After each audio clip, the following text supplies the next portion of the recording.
Peradaban di tanah Nusantara khususnya di Nusa Jawa, sudah ada setidaknya sejak 100.000 tahun silam.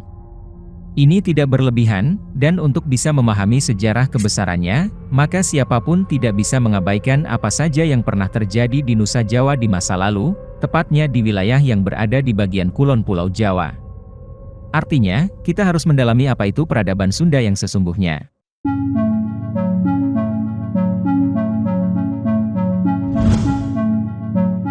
Wilayah Nusantara tidak pernah terkena zaman es, dan berada di titik lintasan gunung berapi, Ring of Fire, serta berada di wilayah lintasan matahari atau garis khatulistiwa paling ideal. Berbeda dengan negara-negara lain yang pernah tertutup es, terutama kawasan Eropa. Sehingga sangat mungkin, untuk mengembangkan peradaban maju dalam kurun 30.000 sampai 12.000 tahun sebelum Masehi. Jadi, paradigma sejarah dunia harus dirombak total. Perlu diketahui, kata Sunda di zaman dulu, sama sekali bukan nama suku atau etnis yang tinggal di Jawa Barat. Melainkan nama atau sebutan bagi wilayah besar, yang meliputi seperempat dunia, atau sebutan lain dari sebutan Indonesia sekarang. Batas wilayah Sunda, diduga merupakan batas wilayah ajaran dari Sundayana. Menurut cerita yang beredar di kalangan para sesepuh Sunda, runtutan para buyut dan karuhun, perjalanan bangsa Sunda diawali dari daerah Sumatera. Mereka membangun kebudayaan selama beribu-ribu tahun di kawasan Mandalahiang, atau Mandailing, daerah Batakara, atau Batakaro, sampai ke daerah Padahiang, atau Padang, pada periode 100.000 sampai 74.000 sebelum Masehi. Di wilayah Padahiang, penguasanya bergelar Dahiang, berkedudukan di Keadatuaan, atau Kedaton, bertugas sebagai pengelola wilayah besar di luar Parahiang. Pada masa tersebut, para karuhun tersebut telah memeluk ajaran yang disebut dengan nama Surayana, atau ajaran Surya, atau matahari. Hingga satu masa, Gunung Batara Guru, yang sekarang kita kenal dengan nama Gunung Toba, meletus hingga habis, dan meninggalkan sisa kaldera yang sekarang menjadi Danau Toba yang sangat luas. Diberitakan, dunia tertutup awan debu selama 3 bulan, akibat meletusnya gunung tersebut. Masa berganti, cerita pun berubah. Pusat kebudayaan bangsa Sunda yang disebut dengan Mandalahiang, bergeser ke arah selatan ke Gunung Sunda, yang sekarang terkenal dengan nama Gunung Krakaatua, atau Krakatau.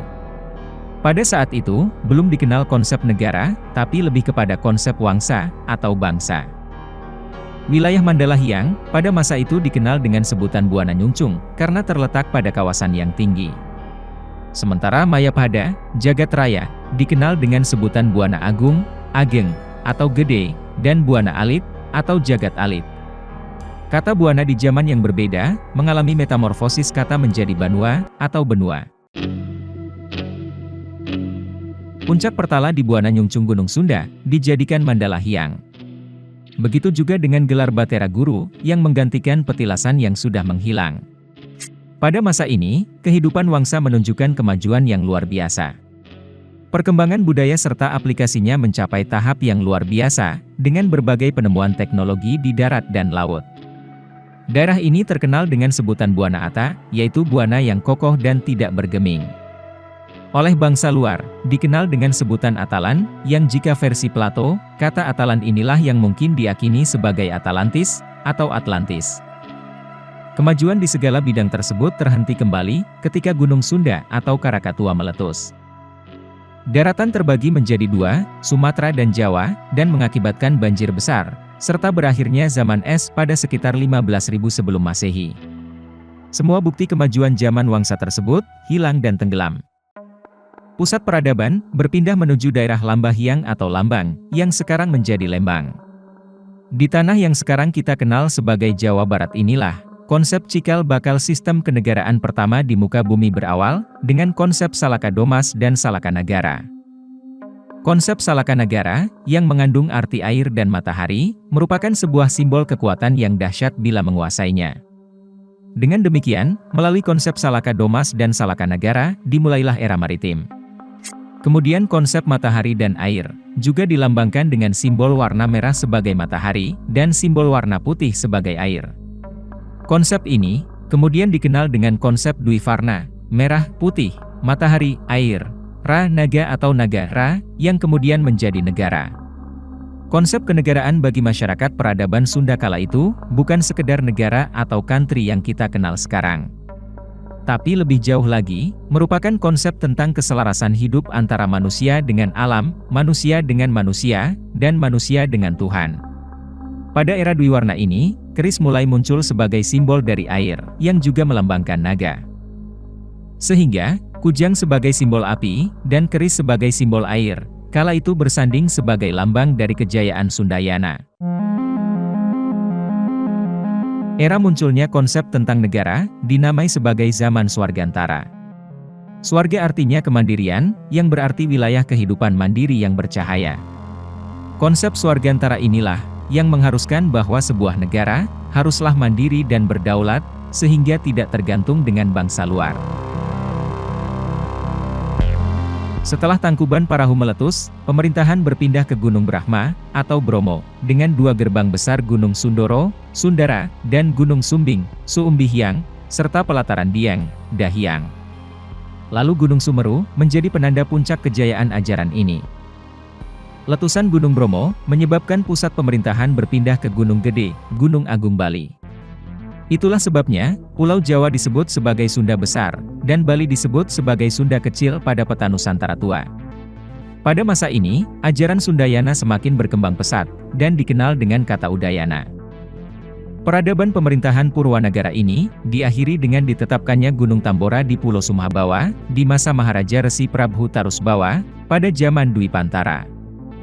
Dengan berakhirnya peradaban Sundayana, maka berakhir pula era Swargantara, dan beralih ke era Nusantara. Perlu diketahui, bahwa era Swargantara disebut sebagai era Banjaranagara, atau mulai berkembangnya kerajaan-kerajaan kecil, yang kelak akan menjadi kerajaan besar nan melegenda. Menurut cerita, ketika dipimpin oleh seorang raja bernama Prabu Sindulahyang, Sang Hyang Tamblek Meneng, putra Sang Hyang Watu Gunung Ratu Agung Manikmaya, ajaran Sundayana menyebar ke seluruh dunia. Perjalanan Prabu Sindu ke wilayah Jepang membuat ajarannya diberi nama Shinto. Cikal bakal ajaran matahari dari Sumatera di Jepang menjadi Amaterasu. Ajaran surya atau matahari tersebut kemudian dijadikan bendera bangsa. Di Cina, konsep ajaran Lahyang ini dikenal dengan sebutan Liong, artinya naga dan Ra. Kemudian di Mesir, kita mengenal tokoh Dewara.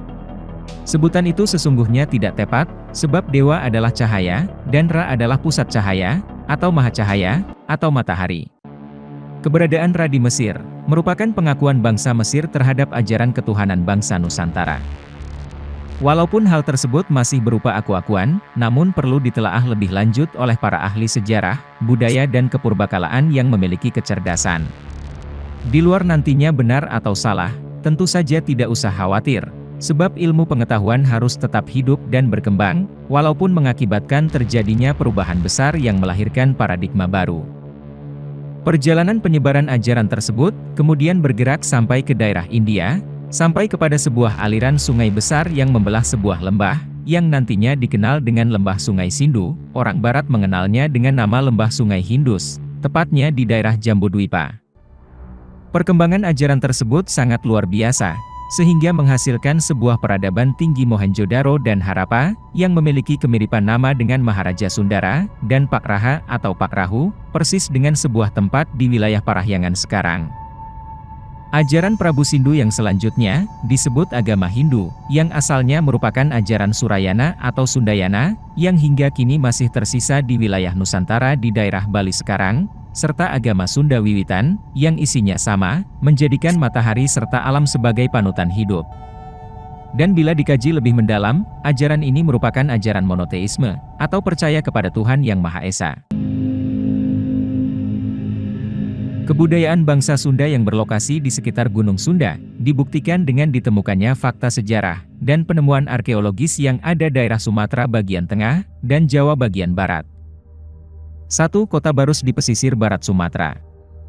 Merupakan satu-satunya kota di Nusantara, yang namanya telah disebut sejak awal abad Masehi oleh literatur-literatur dalam berbagai bahasa, seperti dalam bahasa Yunani, Syriah, Armenia, Arab, India, Tamil, Cina, Melayu, dan Jawa. Berita tentang kejayaan Barus sebagai bandar niaga internasional, dikuatkan oleh sebuah peta kuno yang dibuat oleh Claudius Ptolemeus, seorang gubernur dari kerajaan Yunani yang berpusat di Alexandria, Mesir, pada abad kedua. Di peta itu disebutkan, di pesisir barat Sumatera terdapat sebuah bandar niaga bernama Baro Usai, yang menghasilkan wangian dari kapur barus. Diceritakan, kapur barus yang diolah dari kayu kamper dari Baro Usai itu, merupakan salah satu bahan pembalseman mayat pada zaman kekuasaan Fir'aun sekitar 5000 tahun sebelum Masehi. 2. Kerajaan Melayu Tua di Jambi. Meliputi Kerajaan Kandis yang terletak di Koto Alang, wilayah Lubuk Jambi, Kuantan, Riau. Kerajaan ini diperkirakan berdiri pada periode 1 sebelum Masehi. Di samping itu, di daerah Jambi terdapat 3 kerajaan Melayu tua, yaitu Koing, Tupo, dan Kantoli. Kerajaan Koing terdapat dalam catatan Cina yang dibuat oleh Kaang Tai dan Wan Chen dari Wang Shao, tentang adanya negeri Koing. Tentang negeri ini, juga dimuat dalam ensiklopedi Teung Tin yang ditulis oleh Tuyu, dan disalin oleh M. Atu Anlin dalam ensiklopedi Wen Xian Teung Kao.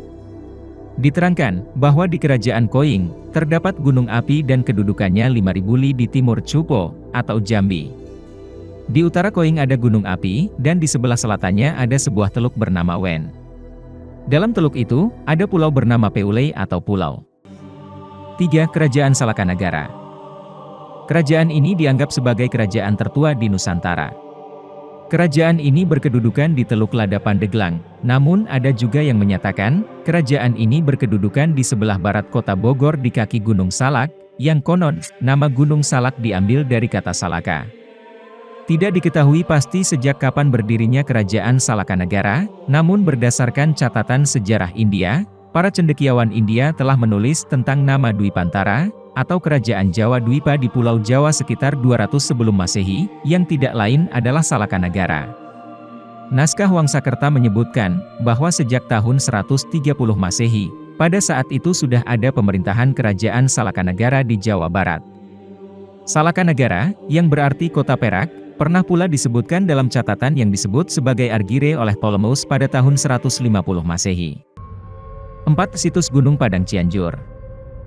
Merupakan situs prasejarah peninggalan kebudayaan megalitikum di Jawa Barat. Luas kompleks bangunan, kurang lebih 900 meter persegi, terletak pada ketinggian 885 mdpl, dan areal situs ini sekitar 3 hektar, menjadikannya sebagai kompleks punden berundak terbesar di Asia Tenggara. Menurut legenda dan cerita para leluhur, situs Gunung Padang merupakan tempat pertemuan berkala semua ketua adat dari masyarakat Sunda kuna. Dan ada juga yang mengatakan, bahwa situs ini merupakan tempat penobatan para raja yang ada di dalam wilayah Kemaharajaan Sunda Nusantara. Saat ini, situs ini juga masih dipakai oleh kelompok penganut agama asli Sunda, Sunda Wiwitan, untuk melakukan upacara. Berdasarkan naskah Bujangga Manik dari abad ke-16, menyebutkan adanya suatu tempat kabuyutan, atau tempat leluhur yang dihormati oleh orang Sunda, di Hulu Cisokan, yang tidak lain adalah situs ini. Diduga, situs Gunung Padang sesungguhnya bukanlah gunung, melainkan bangunan berbentuk mirip dengan piramida yang telah terkena timbunan debu vulkanik, sehingga terlihat seperti gunung yang sudah ditumbuhi pepohonan. Di dalam situs Gunung Padang, dipercaya memiliki ruang di dalamnya yang kini telah tertimbun tanah. Dalam situs Gunung Padang, ditemukan alat musik yang berupa batu persegi panjang yang bergelombang pada bagian atasnya. Jika setiap gelombang dipukul, maka akan mengeluarkan bunyi yang berbeda antar gelombang satu dengan yang lain. Masyarakat yang ada di Indonesia, sudah sangat maju dalam berbagai hal. Terbukti dengan adanya konsep-konsep kenegaraan dan ajaran agama, di mana kemunculan konsepsi ini menandakan, bahwa masyarakat Indonesia di masa 30.000 tahun sebelum Masehi, bukanlah masyarakat primitif yang tinggal di gua-gua dan hidup berburu, serta mengumpulkan makanan. Tetapi masyarakat yang mampu mengembangkan peradaban, yang juga mampu mengubah peradaban lain di dunia.